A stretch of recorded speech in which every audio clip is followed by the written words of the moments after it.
মোৰ নাম বিপুল। মই এজন মধ্যবিত্ত পৰিয়ালৰ ল'ৰা। মই আৰু জিতু বহুত ভাল বন্ধু আছিলোঁ। আমাৰ বন্ধুত্ব দেখি হানবিলাকৰ বহুত চকু জ্বলি উঠিছিল। আমি ইজনে সিজনৰ কাৰণে মৰিবলৈও সাজু আছিলোঁ। আমি দুয়ো সৰুকালৰ পৰাই একেলগে ডাঙৰ দীঘল হৈছিলোঁ।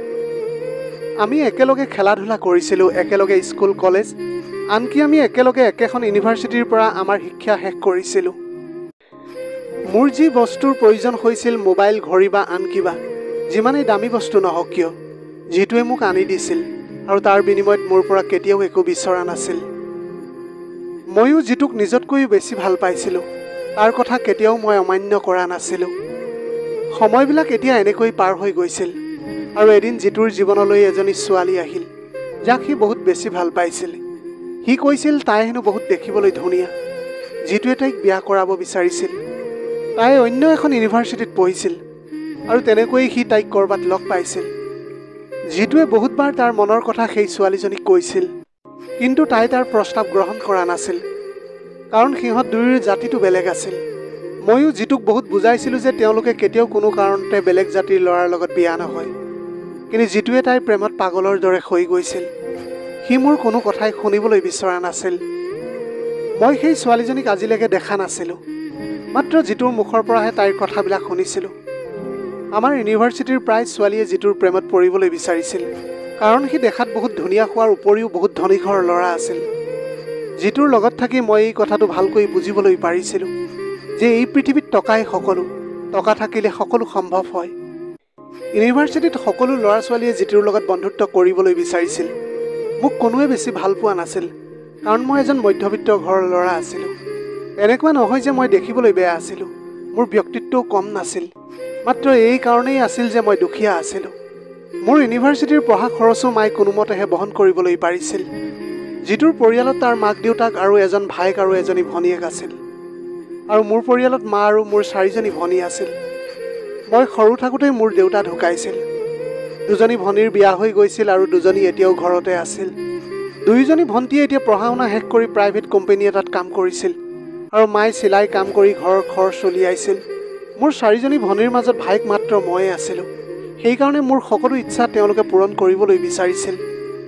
মোৰ পৰিয়ালত মোক বহুত মৰম কৰিছিল। এতিয়া এনেকৈ জিতুৱে বহুত মন মাৰি থকা হ'ল। সি কয় যে সেই ছোৱালীজনীৰ অবিহনে হেনো সি আৰু জীয়াই থাকিবলৈ নোৱাৰে। তাৰ মাত্ৰ এটা ইচ্ছা আছিল যে সেই ছোৱালীজনীয়ে মাত্ৰ এবাৰ তাৰ লগত কথা পাতক, যাতে সি তাক তাৰ মনৰ কথাবিলাক ক'বলৈ পাৰে। কিন্তু সেই ছোৱালীজনীয়ে তাক এবাৰো সেই সুযোগকণ নিদিলে। এখন গাড়ীয়ে তাইক নিবলৈ আহে আৰু তাই তাত বহি গুচি যায়। এতিয়া আৰু মই জিতুৰ এই অৱস্থাটো চাই থাকিব পৰা নাছিলোঁ।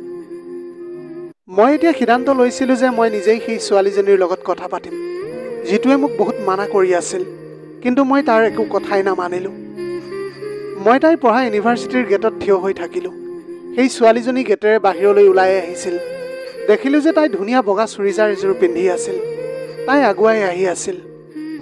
তেনেতে মই তাইৰ সন্মুখত থিয় হৈ গ'লোঁ আৰু ক'লোঁ যে এক্সকিউজ মি, মোৰ আপোনাৰ লগত অলপ কথা আছিল। জিতু মোৰ পিছফালে তেতিয়া থিয় হৈ আছিল। এয়া মোৰ বন্ধু জিতু, ইমান দূৰৰ পৰা ইয়ালৈ আহে মাত্ৰ আপোনাৰ লগত কথা পাতিবলৈ। আপুনি জানেনে সি আপোনাক বহুত ভাল পায়, আৰু আপুনি তাৰ ফালে এবাৰো নাচায়। মই এতিয়া ইমানখিনি কথা কোৱাৰ লগে লগে তাই মোৰ গালত জোৰেৰে এটা চৰ মাৰিছিল। তাই তেতিয়া লগে লগে ক'লে যে তোমালোকে কি অসভ্য নেকি, এজনী ছোৱালীক এনেদৰে ৰাস্তা ভেটি ধৰিবলৈ? তোমালোকৰ ঘৰত মা ভনী নাই নেকি? এনেকৈ কৈ তাই জোৰেৰে তাৰ পৰা গুচি গ'ল। মই এতিয়া খঙতে ৰঙা চিঙা পৰি গ'লোঁ, আৰু লগে লগে জিতুক ক'লোঁ যে তই এতিয়াও এই ছোৱালীজনীক বিয়া কৰাবলৈ বিচাৰ। তেতিয়া জিতুৱে ক'বলৈ ধৰিলে যে এই সকলোবিলাকৰ কাৰণে তাইয়ে দোষী। মই তোক আগতেই মানা কৰিছিলোঁ, ইয়াতে তাইৰ একো দোষ নাই। তাইৰ ঠাইত আন কোনোবা ছোৱালী হোৱা হ'লেও এনেকুৱাই কৰিলেহেঁতেন। তাৰপিছত এনেকৈ কেইদিনমান পাৰ হৈ গ'ল, আৰু এদিন জিতুৱে সেই ছোৱালীজনীৰ বিষয়ে তাৰ ঘৰত মাক দেউতাকক ক'লে, আৰু মাক দেউতাকে জিতুৰ কথাটো শুনি মান্তি হৈ গ'ল। জিতুৰ ঘৰত কোনো বস্তুৰে অভাৱ নাছিল, আৰু মাক দেউতাকে তাৰ বাবে ছোৱালী চায়ে আছিল। তাৰ পিছদিনাই জিতুৰ মাক দেউতাকে সেই ছোৱালীজনীৰ ঘৰলৈ তাৰ সম্পৰ্ক বিচাৰি গ'ল। তেতিয়া ঘৰত সেই ছোৱালীজনী নাছিল, কিন্তু তাইৰ খুৰাক খুৰীয়েকে আৰু খুৰাকৰ ল'ৰাজনে ঘৰতে আছিল। যেতিয়া জিতুৰ দেউতাকে ক'লে যে আমি আমাৰ ল'ৰাৰ কাৰণে আপোনাৰ ছোৱালীৰ বাবে বিয়াৰ প্ৰস্তাৱ লৈ আহিছোঁ, তেতিয়া এই কথা শুনি তেওঁলোকে এক মুহূৰ্তৰ কাৰণে মৌন হৈ পৰিছিল। জিতুৰ দেউতাকে তাৰ পিছত ক'বলৈ ধৰিলে যে আমাৰ ঘৰত কোনো বস্তুৰে অভাৱ নাই, আপোনাৰ ছোৱালীজনী আমাৰ ঘৰত বহুত সুখত থাকিবলৈ পাৰিব। জিতুৱে আমাক আগতেই কৈছিল যে ৰিয়াৰ মাক দেউতাক নাই। তেতিয়া ৰিয়াৰ খুৰাক খুৰীয়েকে ক'বলৈ ধৰিলে, চাওক আমি তাইৰ খুৰাক খুৰীয়েকহে, সেইকাৰণে এই কথাৰ কোনো উত্তৰ দিবলৈ আমাক অলপ সময় লাগিব, আৰু আমাৰ সমাজত বেলেগ জাতি ল'ৰাৰ লগত ছোৱালী বিয়া দিয়া নহয়। ইমানখিনি শুনাৰ পিছত জিতুৰ মাক দেউতাকে ঘৰলৈ বুলি গুচি আহিল, আৰু ৰিয়াৰ পৰিয়ালৰ মানুহে ফোন কৰিব বুলি অপেক্ষা কৰি থাকিল। অৱশেষত জিতুৰ দেউতাকে তেওঁলোকলৈ ফোন কৰিলে। বহু দেৰি ফোন বাজি থাকিল, কিন্তু কোনেও ফোনটো নুঠালে। বহুত দেৰিৰ পিছত ৰিয়াৰ খুৰীয়েকে ফোন উঠালে, আৰু সেই সম্পৰ্কটোৰ বাবে পোনপটীয়াকৈ জিতুৰ দেউতাকক মানা কৰি দিলে। এতিয়া জিতুৱে বহুত মন মাৰি থকা হ'ল, সি বহুত কথা কমকৈ কোৱা হ'ল, সি ঘৰৰ পৰা বাহিৰলৈ নোলোৱা হৈ পৰিল। কিন্তু মই এই কথাটো বুজি পোৱা নাছিলোঁ যে ইমান ভাল সম্পৰ্ক এটা নাকচ কৰাৰ কাৰণটো কি হ'ব পাৰে। 3 মাহ পাৰ হৈ গ'ল। এদিন হঠাতে ৰিয়াৰ খুৰাকে জিতুৰ দেউতাকক ফোন কৰি তেওঁলোকক সম্পৰ্কটোৰ বাবে মান্তি হোৱা বুলি ক'লে। জিতুৱে এই কথাটো শুনি আনন্দত মতলীয়া হৈ পৰিল। কিন্তু জিতুৰ মাক দেউতাক আৰু মই এই কথাটো ভাবি আছিলোঁ যে ইমান দিনৰ পিছত কিয় তেওঁলোকে এই সম্পৰ্কটোৰ বাবে মান্তি হ'ল। কিন্তু জিতু এই কথাবিলাকক লৈ একোৱেই মতলব নাছিল। জিতুৱে এতিয়া এইটোৱেই ভাবি আছিল যে অৱশেষত সি তাৰ প্ৰেমত সফলতা পালে। দুয়োটা পৰিয়ালৰ অনুমতি মতে আঙুঠি পিন্ধোৱাৰ দিন ঠিক হৈ গ'ল, আৰু তেওঁলোকৰ দিনটো আজিয়েই আছিল। জিতুৱে ৰিয়াৰ কাৰণে হীৰাৰ আঙুঠি এটা বনাইছিল। পৰিয়ালৰ সকলো সদস্য বহুত সুখী হৈ পৰিল। আজি যেতিয়া জিতুৰ পত্নীয়ে সাজি কাচি কইনাৰ সাজত যেতিয়া বাহিৰলৈ আহিছিল, তেতিয়া একেৰাহে থৰ লাগি মই তাইৰ ফালে চাই আছিলোঁ। এতিয়া মোৰ মনলৈ এইটো ভাৱ আহিছিল যে যদি এই ছোৱালীজনী মোৰ জীৱনলৈ আহিলেহেঁতেন, তেনেহ'লে মোৰ জীৱনটোৱেই সলনি হৈ গ'লহেঁতেন। মোৰ এতিয়া জিতুৰ প্ৰতি ঈৰ্ষা ভাৱ জাগিবলৈ ধৰিছিল। মই স্কুলৰ পৰা ইউনিভাৰ্চিটিলৈকে আজিলৈকে ইমান ধুনীয়া ছোৱালী দেখাই নাছিলোঁ। ইফালে জিতুৱে ৰিয়াৰ নম্বৰ তাইৰ মাহীয়েকৰ পৰা লৈছিল। জিতুৱে যেতিয়া তাইক ফোন কৰিছিল, তেতিয়া তাই ফোনটো উঠোৱা নাছিল। জিতুৱে ভাবিলে যে হয়তো তাই মোক পচন্দ নকৰে বা তাইক এই বিয়াৰ বাবে জোৰ জবস্তি কৰিছে। কিন্তু তাৰ পিছতে জিতুৱে ভাবিলে যে হয়তো বিয়াৰ পিছত সকলো ঠিক হৈ যাব। এনেকৈ ধুনীয়াকৈ বিয়াখন হৈ যোৱাৰ পিছত ৰাতি দৰা আহি ৰিয়াৰ পদূলিৰ মুখ পালেহি। ৰিয়া আজিও কোনো চিনেমা হিৰোইনতকৈ কম লগা নাছিল, আৰু নাজানো কিয় তেওঁলোকক একেলগে দেখি মোৰ ভাল লগা নাছিল। মই জিতুৰ কাৰণে মৰিবলৈ সাজু আছিলোঁ, কিন্তু নাজানো কিয় মোৰ আজি তাৰ ওপৰতে ঈৰ্ষা জাগিছিল। ৰিয়াক দেখি অনুভৱ কৰিছিলোঁ যে তাই এজনী বহুত শান্ত ছোৱালী। তাই বেছি একো কোৱা নাছিল। বিয়া হৈ গ'ল এনেকৈ, আৰু সকলোৱে নিজৰ নিজৰ ঘৰলৈ গুচি গ'ল। ৰিয়াক তাইৰ শহুৰেকৰ ঘৰত বৰ ধুমধামেৰে স্বাগতম জনালে, আৰু তাৰ পিছত দুয়ো নিজৰ কোঠালৈ গুচি গ'ল, যিটো কোঠা মই নিজ হাতেৰে সজাইছিলোঁ। বিয়া হোৱাৰ এমাহ পাৰ হৈ গ'ল। এতিয়া জিতুক বৰ অসুস্থ যেন দেখা গৈছিল। মই এতিয়া তাৰ পৰা সেই কাৰণটো জানিবলৈ চেষ্টা কৰিছিলোঁ, কিন্তু প্ৰতিবাৰেই সি কথাটো বেলেগ ফাললৈ লৈ গৈছিল। এনেকুৱা লাগিছিল যেন সি মোৰ পৰা কিবা এটা লুকুৱাইছে, আৰু যেন সি বিয়া পাতি বৰ অনুতপ্ত হৈছে। মই এইবিলাক দেখি মনে মনে বৰ ভাল পাইছিলোঁ, কাৰণ ৰিয়াক মই পচন্দ কৰিবলৈ ধৰিছিলোঁ। মই তাইক ভাল পাবলৈ ধৰিলোঁ। জিতুৰ লগত থকাটো তাইক মই এতিয়া একেবাৰে সহ্য কৰিব পৰা নাছিলোঁ। এদিন মোলৈ জিতু মাকৰ ফোন আহিল। তেওঁ মোক জিতুক বুজাবলৈ কৈছিল, কিন্তু মই জিতুক বুজোৱা নাছিলোঁ, কাৰণ মই এইটোৱেই বিচাৰিছিলোঁ যাতে তেওঁলোকৰ মাজত একোৱেই ভালে নাথাকক। জিতুৱে সৰু সৰু কথাবিলাকতে ৰিয়াক দোষাৰোপ কৰিবলৈ ধৰিছিল, আৰু লাহে লাহে সি তাইক এতিয়া অপমান কৰিবলৈ ধৰিলে। মই জিতুক ৰিয়াৰ প্ৰতি উচতনি দিবলৈ ধৰিলোঁ, যাতে সি তাইৰ লগত কাজিয়া কৰি তাইক ডিভ'ৰ্চ দিয়ে। এতিয়া মই যিকোনো প্ৰকাৰে ৰিয়াক পাবলৈ বিচাৰিছিলোঁ, কিন্তু এতিয়ালৈকে জিতুৱে তাইক ডিভ'ৰ্চ দিয়া নাছিল। সেয়েহে মই এতিয়াই জিতুক হত্যা কৰাৰ পৰিকল্পনা কৰিবলৈ ধৰিলোঁ, কিন্তু বাৰে বাৰে মই অসফল হৈ গৈছিলোঁ। সেইকাৰণে এদিন এখন হোটেলত ৰাতিৰ আহাৰ খোৱাৰ পিছত মই জিতুৰ কাৰণে জুচ আনিলোঁ, আৰু তাত বিষ মিহলাই দিছিলোঁ। অলপ পিছতে জুচ খাই সি অচেতন হৈ পৰি গৈছিল। এনেকৈ কিছু সময়ৰ পিছতে তাৰ মুখৰ পৰা তেজ ওলাবলৈ ধৰিছিল। মই সেয়া দেখি ভয় খাই গ'লোঁ। যাতে কোনেও মোক সন্দেহ নকৰে, সেইবাবে তাক হস্পিটেললৈ লৈ গ'লোঁ। মই তাৰ মাক দেউতাককো ফোন কৰি দিছিলোঁ, কিন্তু তেতিয়ালৈকে ডাক্তৰে তাক মৃত ঘোষণা কৰিছিল। যিটো কথা শুনি জিতুৰ মাকে চিঞৰি চিঞৰি কান্দিবলৈ ধৰিছিল। এনেকৈ অলপ সময়ৰ পিছত ৰিয়া আৰু তাৰ ভাইকো হস্পিটেলত আহি পাইছিলহি। তেওঁলোকৰো কান্দি কান্দি অৱস্থা বেয়া হৈ পৰিছিল। জিতুৰ অন্তিম সংস্কাৰ কৰি আমি সকলো ঘৰলৈ উভতিলোঁ। জিতুৰ মৃত্যু এতিয়া 4-5 মাহ পাৰ হৈ গৈছিল। এতিয়া ৰিয়াৰ পৰিয়ালৰ মানুহে ৰিয়াৰ দ্বিতীয় বিবাহৰ কথা আলোচনা কৰিবলৈ ধৰিছিল।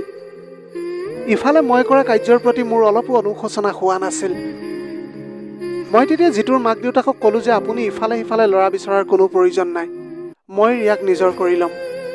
মোৰ কথা শুনি তেওঁলোকে একো আপত্তি কৰা নাছিল, কাৰণ জিতুৰ লগত ৰিয়াৰ বিয়া হোৱাৰ পিছত তেওঁলোকে মোকো তেওঁলোকৰ ঘৰৰ সদস্যৰ দৰেই ব্যৱহাৰ কৰিছিল।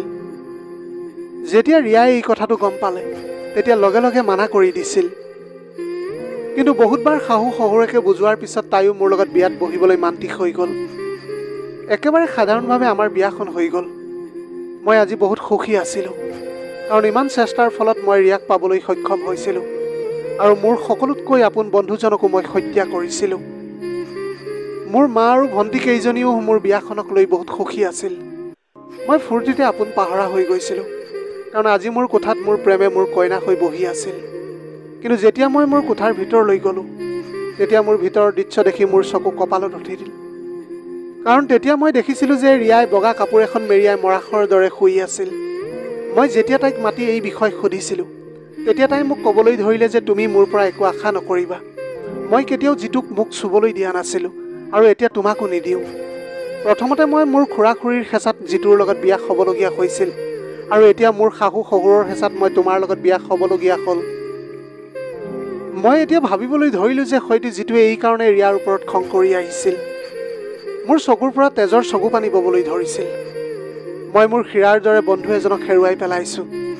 তাৰপিছত ৰিয়াই মোক ক'বলৈ ধৰিলে যে ইয়াৰ পিছতো যদি তুমি কিবা এটা মোক জোৰ জবস্তি কৰিবলৈ লোৱা তেনেহ'লে মই আত্মহত্যা কৰি ল'ম। এতিয়া এই সকলোবিলাক কথা শুনি মোৰ শৰীৰটো একেবাৰে চেঁচা পৰিবলৈ ধৰিল।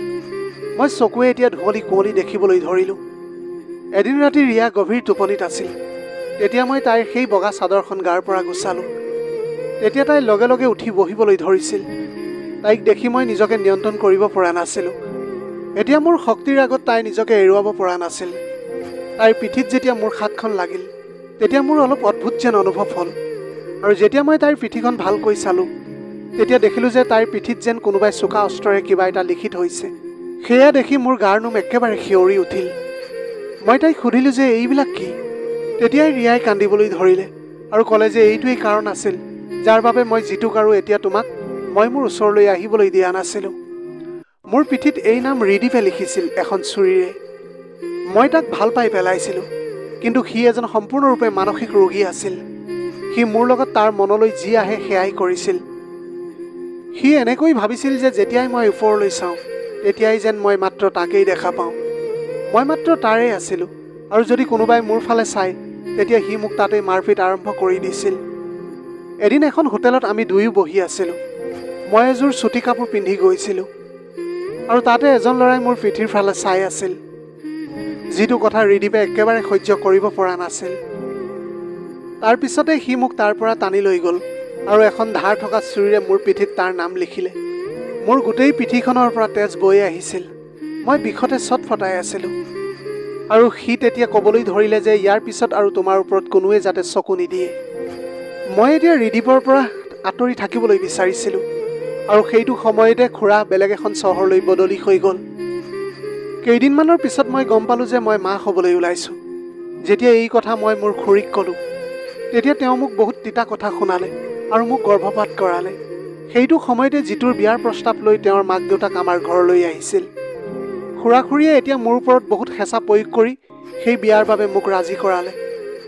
মই ৰিয়াৰ এই সকলোবিলাক কথা শুনি একেবাৰে আচৰিত হৈ পৰিলোঁ, আৰু তাৰপিছত মই তাইৰ সন্মুখত মোৰ অপৰাধৰ কথা স্বীকাৰ কৰিলোঁ যে মই জিতুক হত্যা কৰিছিলোঁ। মোৰ কথা শুনি ৰিয়াৰ চকু কঁপালত উঠিল, আৰু তাই মোক ক'বলৈ ধৰিলে যে যেতিয়া তুমি নিজৰ ভাইতকৈ আপোন এজন বন্ধুক হত্যা কৰিবলৈ পাৰিলা তেনেহ'লে তুমি মোকো হত্যা কৰিবলৈ পাৰিবা। নিজৰ স্বাৰ্থৰ কাৰণে তুমি প্ৰকৃত বন্ধু এজনক হত্যা কৰিলা।